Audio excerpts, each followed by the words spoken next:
hesitation. Got me going crazy.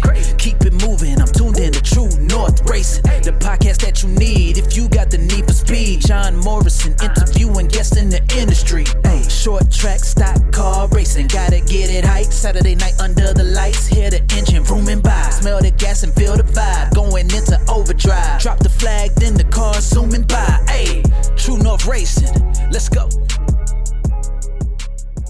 What's up, everyone, and welcome back to another episode of the True North Racing Podcast. I'm your host, John Morrison. If you guys are noticing right now, we're a couple men shy or women shy tonight.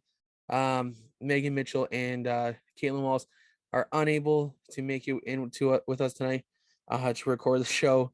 We're going to talk about all that in just a little bit here, but we're all feeling under the weather today. We had a great weekend with some great friends, and unfortunately, we're all kind of feeling a little down today, a little bit under the weather. So hopefully Megan and Caitlin feel better, and I wish them a speedy recovery. It was a crazy night last night. So I'm gonna go into a few things here before we bring in our guest Dontae to talk about his karting career and where he wants to end up. But for right now, guys, it's man, this past weekend was fantastic.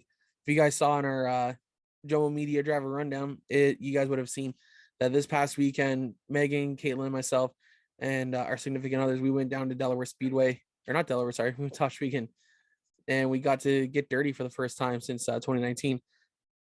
And man, was it fantastic to be back at the Big O, back at Oshwegan, to see how the improvements that Glenn Stiers and the team have made to the racing surface.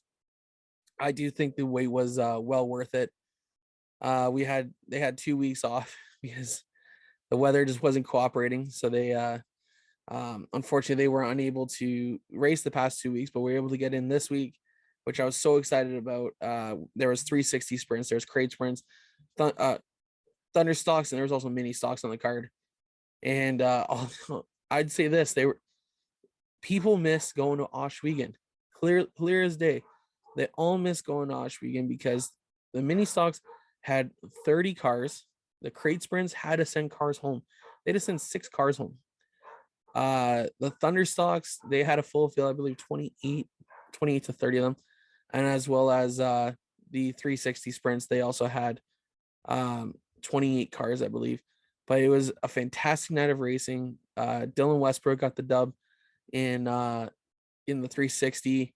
Darren Dryden, former Canadian modified racer, got it done in the crates. Dave Bailey got it done in the thunder stocks. Man, I can't remember who got it done in the mini stock, but it was such a great race. It was such a great night of action. Jacqueline and I headed home for the night, and then Saturday we all headed down to Caledonia area and we hung out with so the plan was that Megan, Garrison, myself, and Jacqueline, we were all going to go to Merrittville, and on the way, but we had throughout the week we actually Megan's parents actually put together a surprise party for her because Megan turned 25 on Tuesday, and what a way to celebrate than by having a surprise party at her sister's house. And it was so much fun. There were so many people there. We had it was such a great time. We all I think we all maybe got a little drank a little more than we really should. I'm definitely feeling it today, and for a guy who doesn't normally drink. And yeah, I'm hoping to get to bed early tonight after we're done recording this, and then when you guys hear this is going to be Wednesday this week. Tomorrow I have my kids, and because of how I'm feeling, I'm kind of just going to go to bed after this and get some rest before going back to my day job tomorrow. So this is we're going to have it's going to be a lot of fun. On the Jomo Media drivers side, we didn't get a chance to do the post up today, but it will be up Monday. So if you guys are hearing this, it's already up on our Facebook, Instagram, and Twitter pages. So go take a look. I'm so out of it right now, guys. I'm not gonna lie. I'm kind of just gonna get through into this. So if you guys want to see where your favorite General Media driver finished, check out our Facebook, Instagram, and Twitter pages. CVM side, we had the week off, so there was nothing really there, but we are headed back to Flamborough Speedway this weekend as we start a 4 in a row. I believe it's 4 in a row. So I think we go all the way to July 2nd, I think, and then we're off for like 2 weeks. Or something like that. I can't remember. But yeah, we're going back racing this weekend. We're doing about 4 in a row. So hopefully a lot of the cars are able to continue. Hopefully we see an influx of more cars coming out. I would like to see hopefully 15 to 16 cars this week. So if you got yourself a young drivers Canadian modifieds and you guys can bring it out, please do. Come on out, bring it out, come racing. That's all I really got for that side. I'm really sorry, guys. I'm not overly feeling the best, but we're still gonna get the show done, and we're gonna bring Dontae in here in just a second. So why don't we just get ourselves right into it now? Let's bring in Dontae. All right, guys, joining me this week on the True North Racing Podcast is Dontae. Oh crap, I already forgot how do you say your last name, man? You can do it a lot better than I can. Quispe. Quispe. All right. How's your year been going so far? The 2022 season, it's been off to a great start. You know, a lot of my experience from last year and the off season, a lot of training. So glad to see it start paying off. Last Sunday was my first race of the year, and we were strong all day, first in all of our sessions until the race. I had an issue with my brakes. When I pulled, there was no brakes. So by the time my cart gripped up, I spun and lost the place. And by the time I was right on the tail of first place again, the race was over. You know, we were trying to schedule this, I think, for next week, and then you had a race, so you weren't sure. So I just moved you a week before, so we were able to get you on here. But for anyone who's listening to the show and doesn't know exactly who you are, why don't you tell everyone a little bit about yourself? Yeah, so as you know, my name's Dontae Quispe. I'm 16 years old. From here, Barrie, Ontario. So, you know, everyone knows Barrie. Oh yeah. I come from a pretty mixed background. South American and a bit of European in me as well. So there's that. You know, cars. I've lived, breathed, eaten cars all my life since even before I could walk.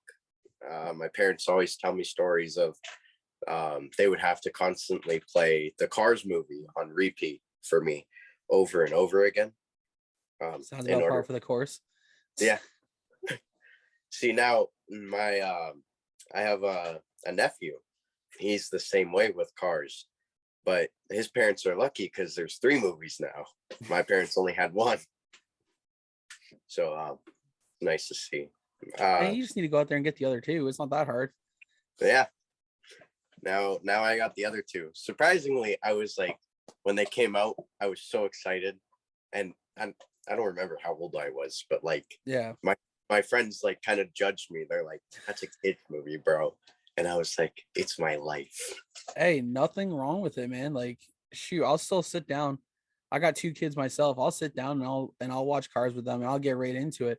Like, yeah, I got no shame in saying it. Cars 3 is my favorite one. Exactly. Like, you can't even hate it. You watch it and it's like you become a kid again. Exactly. Yeah, that's really where my kick for cars and racing came from. Just those movies. And then when I was old enough, like older, Fast and Furious was introduced to me. Then my dad started you know, teaching me how to drive.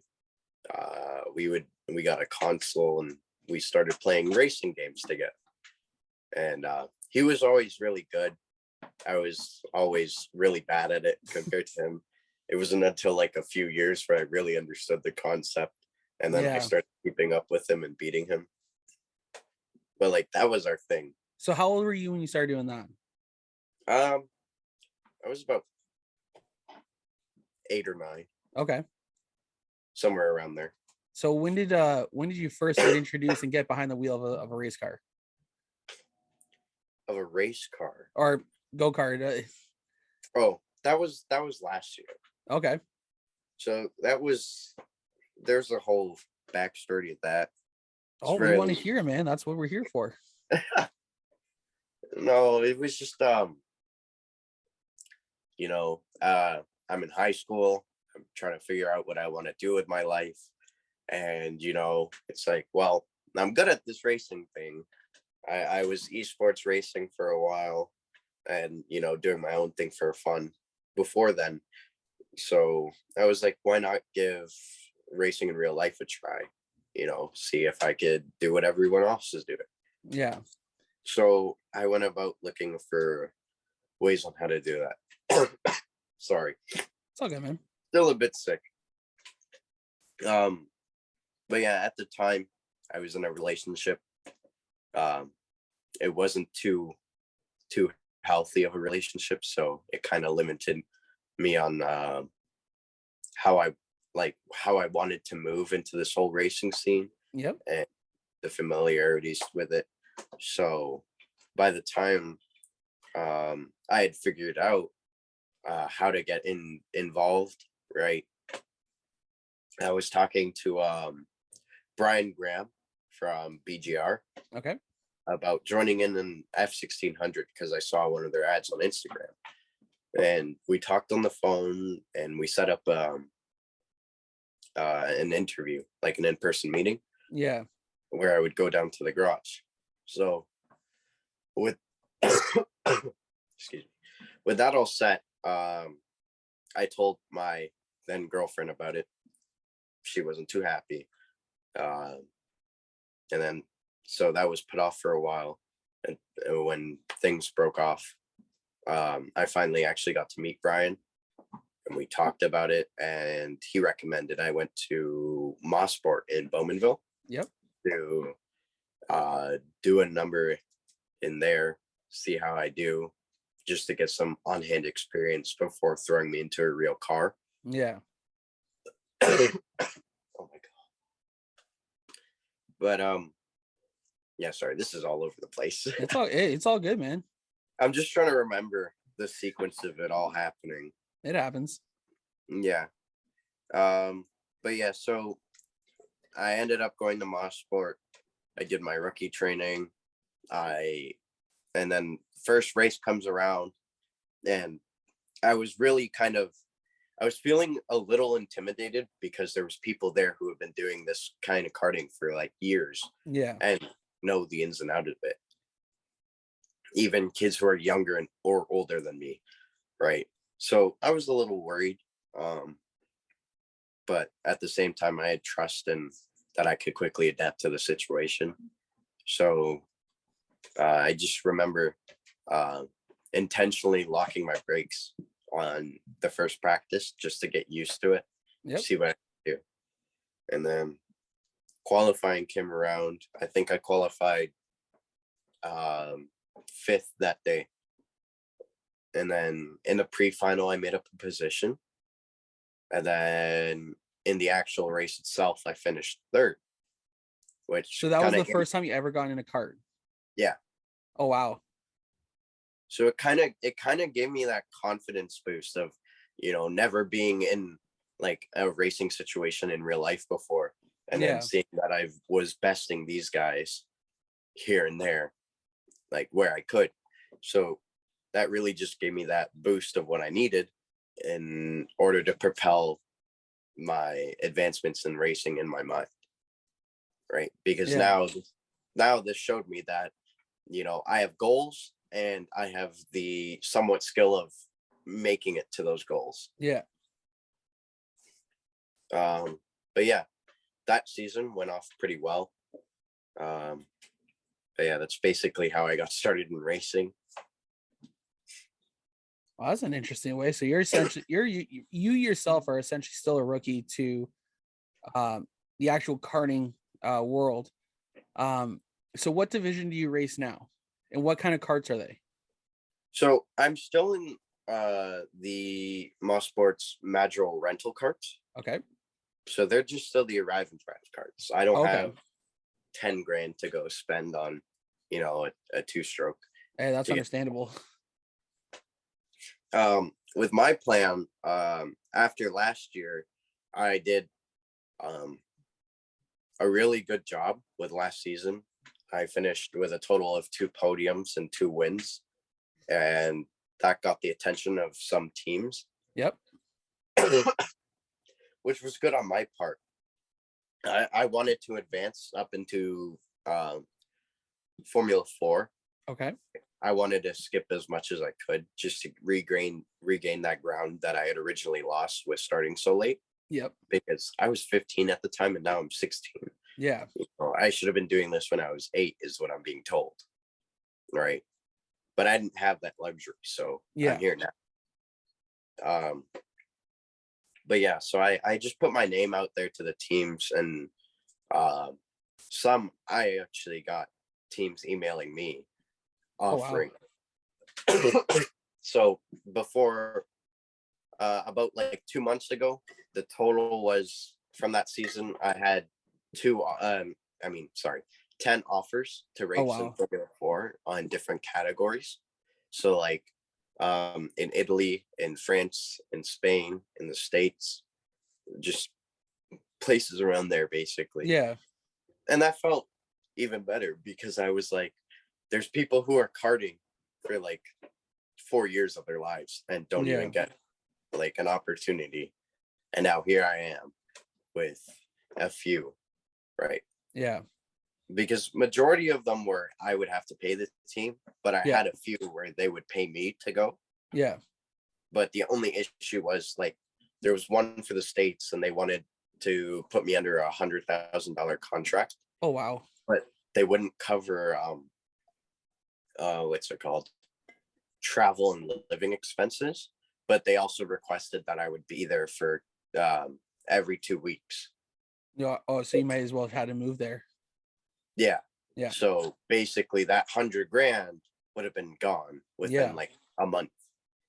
So it wasn't really worth the move. Yeah. So that's why I decided to sorry. That's why I kind of decided just to stay for another season, wrap up more sponsors and see what I can do. And so far that's been going well because there's this new electric Formula 4 series that opened up called the ERA. It's in Europe. And because it's brand new, it's also a great way for me to get noticed because it is not only an electric single seater, which would make me one of, 32 other drivers and other than the Formula E guys. Yeah. Compared to everyone else in a gas powered car. So that would limit the spectrum of who's seeing who. Yeah. And I thought that was a good idea. And they were working with me saying I explained I needed to get these licensings and that there's these fees that I would obviously have to cover. Yeah. And then just overall things like that. But they would be willing to help in terms of looking out for sponsors and creating connections, which I found really cool. Absolutely. And because of the fact that I'm still a rookie to this, right? This is all the first time I've been finding out about this. So I got in contact with CAST, which is Ontario's motorsport body. Yep. About provincial license because I would need to get my international D license to race. Yep. And in order to do that, I would need to compete in 5 ASN sanctioned races, and I need a certificate of achievement from a racing school. And to do that, I would need obviously the provincial license to perform in those 5 races. Yeah. And so I had met with the director for that. We talked about a plan. So that's currently in motion. I'm just currently focusing on my racing season and I'm working as much as I can because I currently I support my racing career. Yep. So just me. So I work to pay for my races, the gas, and the food, but I'll also have to pay for the licensing fees and the racing school. And I have to do about 3 classes at Brock's Racing Academy. Okay. So 2 racing observations and then an exam. And each of those classes are $500 for the day with tax. So I gotta make a working plan. I gotta put that all in motion. Yeah. But yeah, so that's been the plan with that. And then once I get my license and do those races as well, I feel like that'll also pour more attention into me for sponsorship opportunities, because there's a lot of places in Barrie who are very culturally diverse. Yep. Right. As I said, I was Peruvian, and I want to race in Formula One. Yeah. If you look in Formula One's history, there's never been a Peruvian F1 driver. So my thinking behind that is a lot of people would get behind that. And especially with the fact that I'm planning to race in that electric Formula 4 series, a lot of people would get behind that as well, because it's a renewable source of energy and it's a cleaner form of racing. So they say. Absolutely. Yeah, That's so incredible though, man. Like, I'm still trying to just take it all in, because it's one of those things that, like, we've chatted here and there sporadically since last year. yeah, And you asked me to come on. I was like, what, yeah, sure. We'll get you on it sometime this year. And it's really interesting actually sitting here listening to you talk about your career, and having the goals to get to F1, having the goals, or to the I'm going to assume also to the Formula E series if F1 doesn't work out, but still to have these goals and have these, and you definitely have the drive to do it. I first of all, I'm going to say I'm proud of you, man, because that's just incredible to hear from. You do present yourself very well as a 16-year-old. No doubt in my mind, that's exactly why people are talking to you, because you're making these moves for yourself, and these are goals you set out for, and it's just incredible to hear so much maturity from a 16-year-old to sit there and talk about these goals and these plans, because sometimes it's all by luck, and by the sounds of it, I assumed you've been racing for 10-15 years. yeah. But the fact that you're still a rookie and you're getting these offers and you're talking to guys, it is pretty incredible. So I do got to applaud you, man, because you so far you've definitely persuaded me to that you're a different breed, and I appreciate that. Thank you very much. I'm a different breed. Yeah. I'll But keep that one. but man, it's so you got these dreams, you got these aspirations to get to F1 or Formula E, even to get yourself a seat in F and E, EF or F4 electric. So this year, you're doing the rent to ride karting again at Mossport, correct? Yeah, that's correct. Okay, so what I got to know, because I don't go out to Mossport. I don't think I've ever been to Bowmanville. And I guarantee you that's probably a little bit of a hike coming from Barrie. Yeah. Where is the go-kart track on the facility, and how long of a track is it? Ooh. So at CTMP, there's the CTMP track. Yep. And then there's 3 gates. So one gate is for a racing school, I believe. Yep. And they do all sorts of events there. Like last Sunday, they were having a bunch of cars drifting around. The second gate is for the karting track, which is right there. And then the third gate is for the actual racetrack itself. Okay. So the track, I don't know how big it is actually. Hold on, maybe I can look that up right now. Absolutely, man. Take your time. Go look it up. Because I'm it's interesting to hear, because you're essentially our first full-time go-karter we've had.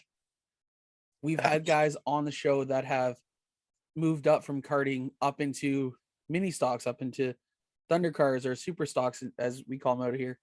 And so to hear that, you're taking a different route is to get where you want to go. Like I said, it's remarkable. But yeah, I want to know how long this course is, because for you to track down a guy on a track is, after spin out, is quite impressive, to say the least. It's 1.5 kilometers. Okay, that's a pretty good size track then. Yeah, it was just the person I was chasing down, Michael. We're good friends, so we race clean, we race hard, we're very competitive with each other. It's just taking to it. Last year I looked for more advice from him. This year it's the opposite. So just the training I put in at the off season, I worked really hard, and it paid off very well, as I saw by the results. So you're speaking of training. What kind of training are you doing in the off season? So I had a mock-up build on Assetto Corsa of the actual track, so I would race around that as much as I could on the sim. Okay. And then I would also be working out my body, so that would include reaction time, my my foresight and my near sight, so that I can have a better vision of everything. Like, I could clearly see through here. Like, I could see everything. My core and my arms, so that I can have smoother steering, and it's not as straining on my arms. And then my legs as well. So I was just doing full body workouts like 6 times a day, targeting different parts of my body, and then going to work. Oh wow. And then coming back, doing the same thing, hopping on the simulator, and then I would go to sleep. Jesus Christ. And it was just that kind of same thing over and over and over again every day. And my friends would be like, dude, that's a bit excessive. But to me, it wasn't. I felt like last year, I kind of slacked it off. It was more of just me going there rather than me doing any training. Yeah. So this year was to make it up for, and to show that I'm there to race and be ready to race. So for this 2022 season, what are your plans for the year? So for the season, my plan is to take home the championship, because I've shown that I'm a contender for it. So taking home that championship would be idealistic, not only for myself in fulfilling my goal, but and also showing in terms of sponsorship that this is my second go around, and boom, Yeah, I have it. Right. Last year, I was very close to it. It's just I had a few missed races that I didn't make up due to family functions and such that I had no control over. Yeah. Right. Because that's how it is with my family, South Americans. Yep. Right. My mom, my family, as much as they want to understand the sport, they don't understand it that much. So when I'm saying, no, I have to go race, they're like, no, you don't. They're like, oh, but you race the next Sunday, or they don't really understand.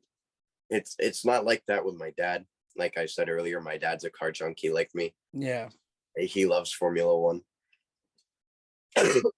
So because of that, I placed 5th, very close. I was almost tied for 4th, but I did the calculations, and for the points with my average scoring last year, had I been at those few races that I missed, I would have won the championship. Oh wow, that's impressive. Or been very close. Yeah. So you know, sorry, go ahead. Yeah, sorry. I was just gonna say, So it was disappointing to hear, but also at the same time, uplifting to know that I could do that. Coming so close to a championship when you do your calculations, it kind of lights a fire in your belly. I hear that all the time from a lot of guys I talk to, and when they lose by, when I reference Fast and Furious here, they either if you lose by an inch or by a mile, you're trying to find that, you're trying to find that gap. You're trying to find how to beat him by an inch, how to beat him by a mile. And, it does drive people to get better, to go out there and actually perform. So for you to hear that you spent a lot of the off-season training and getting yourself prepared for the year, it's uplifting to hear, because it's that's the kind of thing that I hate to say it, is that people are looking for. You want to see the people who almost sacrifice everything to their craft because that's all they know. We hear that all the time. It doesn't matter who you're talking to. If you want to be the best, you got to sacrifice a lot to be the best. Yeah. But this year you're not going to miss any races, as far as you know. As far as I know, it shouldn't be a problem. All right. That's what I'm hoping. Hey, you never know. Life happens. Exactly. I want to hear a little bit more about this Rent to Ride program, because to me that's so interesting, because I hear about it in Hamilton, and where I live now, I've done online leagues of racing on NASCAR 4 and Tony Stewart dirt stuff with a good friend of mine from Oklahoma, if you believe that. One guy was from North Carolina I was in a league with, and then another guy was from Oklahoma. Wow. So that's was oh yeah, man, it was awesome. And the only problem is I used to do these podcasts on Tuesdays. I used to record on Tuesday nights. And now I have to do them Sunday nights, so that way I can have them up usually by Tuesday morning. Except for this week. This week is going to be a little different. We're going to have yours up on Wednesday. I need to do all the work on Tuesday night. Got it. But I'll let you know, see after our interview here. But it sucks because I don't get to talk to those guys anymore, and I'm still friends with a few of them on Facebook, and they they're great guys. But I want, like I said, I want to hear about this Rent to Ride program. So how did you hear about it, and how did you get involved in it? So like I said, when I was talking to Brian about racing for BGR, he said it would be more, he wanted to see me get some experience under my belt before putting me in the car. Just not only as a safety standard, but to demonstrate that I knew what I was talking about, and that it wasn't just all talk, that I did have that skill. So he got me into contact with his friend Daryl, who runs the program at Mossport. So we talked a bit, we ran numbers about what it would cost to run. So you would have to buy your membership, which was $110 for the year. Okay. Then you would, because I had no racing gear either, Mossport had a start of the season package, which would give you a race suit, rib, these flimsy rib protectors, a neck brace, gloves, and a helmet, all for about $500. Okay. Then you would have to get your license, which was $10, and then each race last year was about $80. So all the while, it wasn't really that bad, right? No, it definitely doesn't sound like it. For what it could have been, it wasn't that bad. Yeah. Right. That's what started me off on my working journey, because I knew if I wanted to pursue this, my parents wouldn't be there to support me through it financially. Yeah. So I got up, I got a job, and now I cook at a Chinese restaurant of all places. Which with you being 16, you're still in school, correct? That is correct. Okay, so you're still in high school. So you go home, or you don't even go home. By the sounds of it, you go to work. How long do you usually work? I gotta hear this. I gotta hear how dedicated you are. Yeah. So right now I'm only entitled to about 4 hours of work unless it's busy, Yep. because it is a small business. So if it's busy, the longest I've worked is about 6.5 hours. Oh wow. Um, I work every holiday as well. So Christmas, New Year's, Yeah. birthdays, all of the above. I'm at work there from as long as they need me, Yep. as early as they need me, and as much as I can. It's more of I get the working mentality from my dad too. Um, you know, they give me a schedule. I show up on time or early, no complaints. I work, no complaints, and then I come home. Yeah. And it's kind of that thing. And then, so it's not too long of a shift. It's not bad. It's just sometimes it's dead, so it's kind of boring. But That you just, happens. yeah. Thankfully, I've got some good coworkers there though. Like my manager, love that guy. He's the nicest person you'll ever meet. Then I met the person who was in charge of training me before. So he's in the reserves actually. Okay. So he wasn't there to train me. I was trained under two other coworkers. Yep. But when he got back and I met him, we got pretty close. So it was pretty easy. He's a funny guy. It's pretty fun to be around too. It makes it not as boring as what it is Yeah. when it's not busy. When it's busy, you can have a range of a day. It Yeah. can be anywhere from stressful.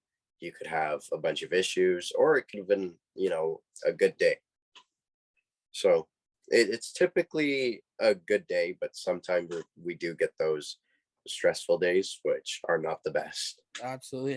Hey, I know how those are, man. That's good though. Like it's good to hear that, that you have this mentality of work hard and essentially don't and this is nothing against your parents. It's don't rely on your parents to do what you want to do. Sometimes you just got to Yeah. get up there and do it yourself.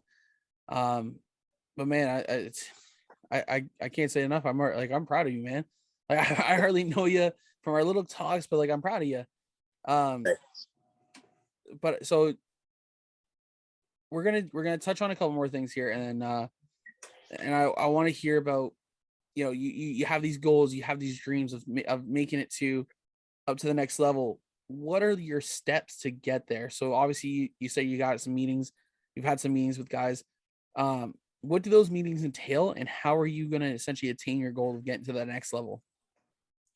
So with these meetings, with cast, it's generally about information gathering in terms of what I need for my provincial license. Yep. So it was just a run of the mill of those things, being introduced to people who could help me in terms of renting out cars for those 5 races, and getting in touch with racing schools to work out a plan with that. With with the director of the ERA, which is the Electric Formula 4 series. That was just giving me the rundown of what the series is, how the series works, what I can expect, what I shouldn't expect, just all those things. And he really helped me walk through the process of understanding what I needed to do to get a license. Okay. And he was also giving me great tips on how to look for support as well from different companies for sponsorships, or even cask or the ASN, Yeah. to help with me going to Europe to race. So I really appreciated that as well. When it's with teams, it's also another information talk, but it's also kind of a negotiation at the same time. Like I said, I am new to this, but I know when I'm being, scammed or, taken advantage of. So it really puts into perspective of how I'm listening to it, because when I'm in these talks, the person's saying one thing, but I could be hearing three different things, and that Yep. really determines on what the outcome is gonna be. Because I don't have an agent for myself to be doing this for me, so Yeah. it's really just me doing this. Um, sorry. That's really it. With companies, it's arranging a meet and greet, whether in virtually or physically. Yep. I prefer the face-to-face meetings, as they're more professional than they are virtually. Absolutely, they are. You walk up, shake their hand, all that stuff. Well, compared to here, you just kind of like sit there and introduce yourself. Yeah, I completely understand where you're coming from, because like that's something that even I want to do for myself. Is I want to make a studio, and so I can have my co-hosts in the room with me. I can have my guests Yeah. walk in, and it's because I've had guys on the show who sometimes don't seem interested or in essentially what we're talking about, or like they're a guest. I'm not harping on anyone really, but that face to face, that if we were sitting in a room, it's in talking about doing this, it's going to sound completely different compared Yeah. to sitting through Zoom like this, because you actually feel that connection when you're talking to someone, whereas through here you still got that connection, but it's not as strong, because you can't physically reach out, shake his hand, and sit him down and be right with each other to talk. So honestly, I completely get where you're coming from with that. Yeah, sorry. But yeah, that's exactly what I mean. Like, it's a different energy in the room, and it really gives you a chance to like show off who you are better. Absolutely. Because the person talking to you can clearly see who you are just based off of how you sit, and that energy you give them. Absolutely. So I find that extremely important when talking with companies in terms of a sponsorship, especially in the fact that they expect some kid just to walk up in the room, be all like nonchalant, act like a teenager, and be completely unprofessional, and just be there to ask for stuff or money. Yeah. Right. But in my terms, it's, I walk up professionally, I shake their hand, look them in the eye, I sit straight, I make sure that I'm keeping eye contact with them and keeping engaged.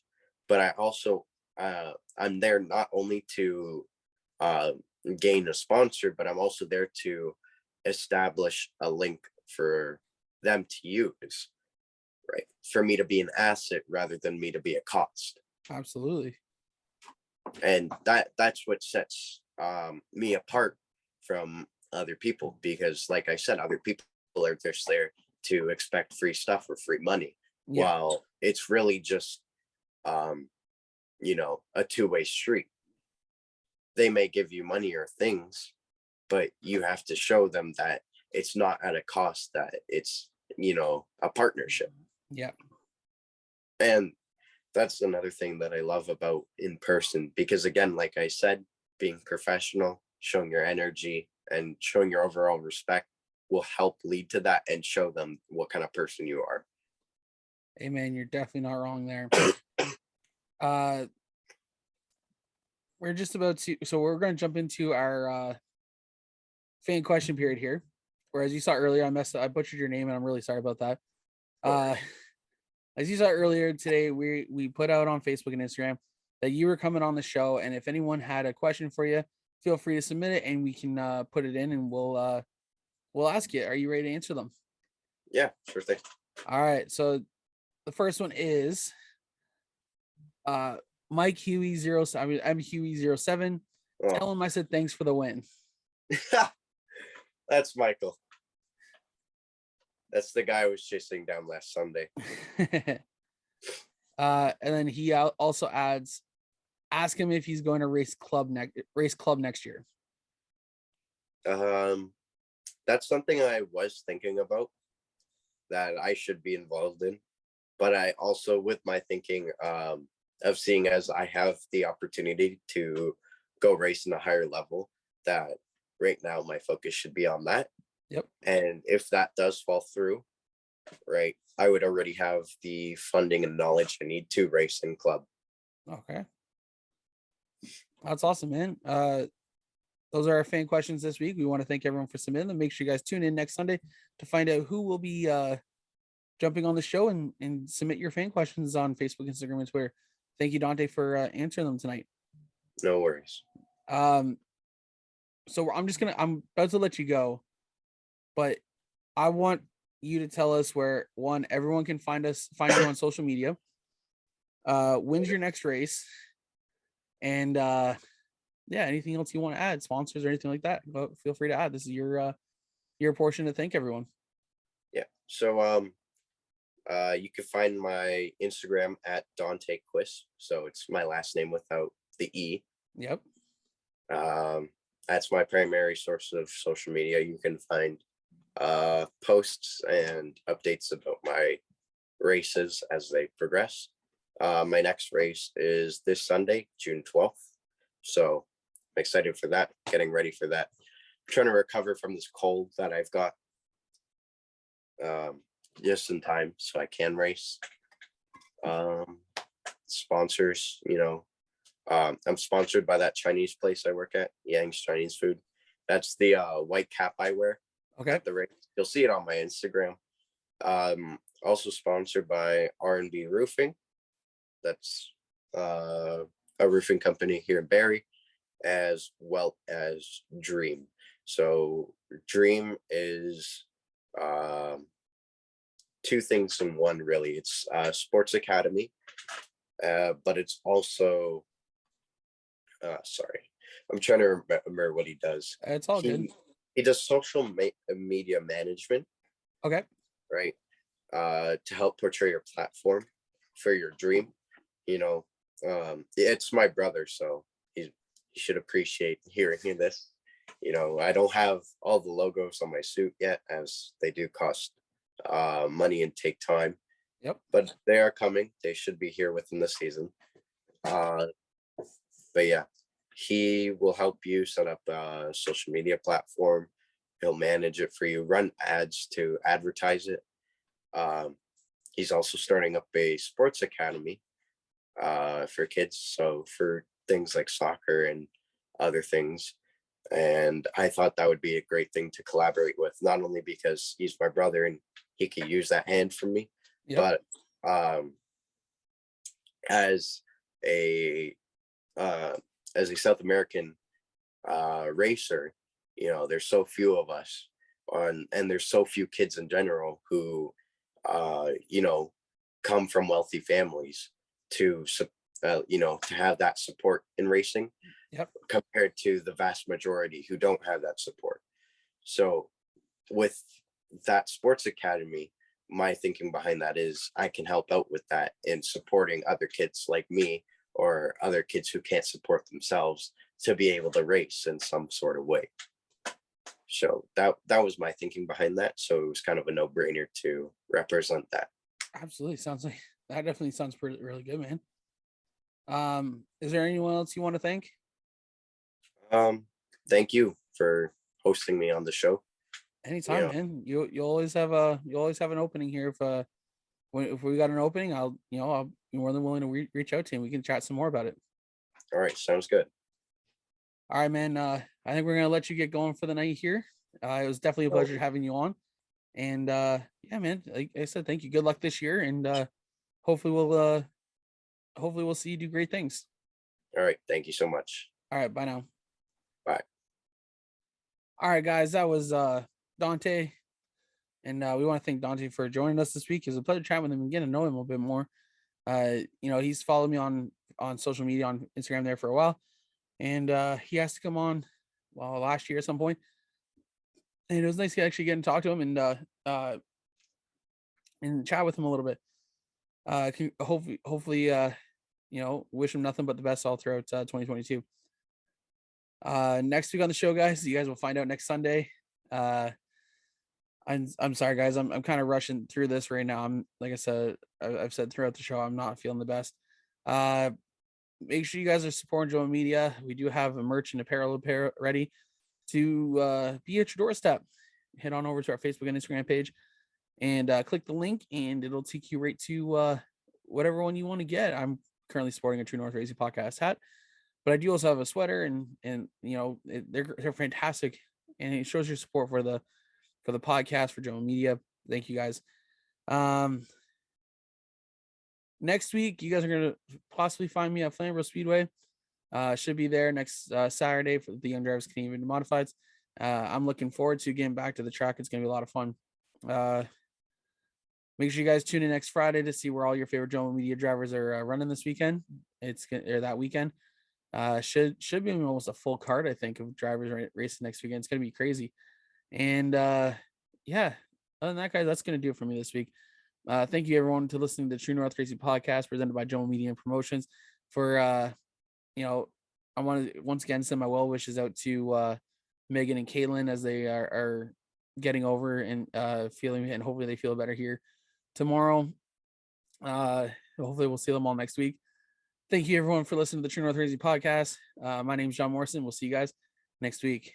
Bye now. Drop the flag, then the car zooming by. Hey, True North Racing, let's go.